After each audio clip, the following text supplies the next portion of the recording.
মাসিমার দুই ছেলেরই গলায় খুব সুর, অন্তত একজনের, অন্তত ময়ূর তাই বলে। সে ছেলে ধনুক পিঠে, সে ছেলের কোঁকড়াপানা চুল, বাঁকা গোঁফ।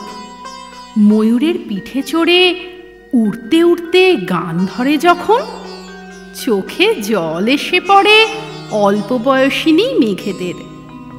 অন্যজন খুব চাপা, বিবাহিত জীবনেও সুখী নয়, হিসেবপত্র নিয়ে থাকে।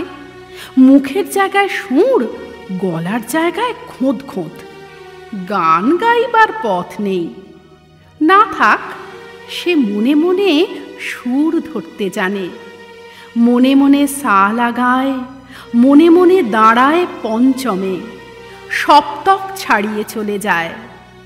এ হলো অশ্রুত নাদ, কেবল ইঁদুর শুনতে পায়।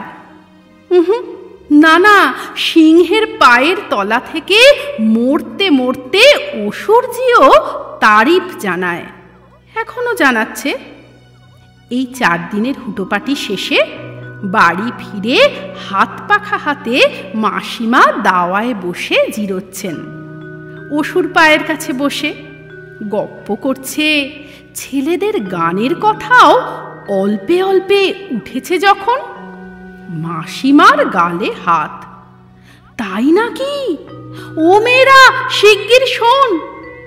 মেয়েদের বয়ে গেছে, মুখ বেঁকিয়ে, মার আবার বেশি বেশি বলে হাঁস আর পেঁচা নিয়ে ঘরে ঢুকে দরজা দিচ্ছে বিখ্যাত 2 বোন।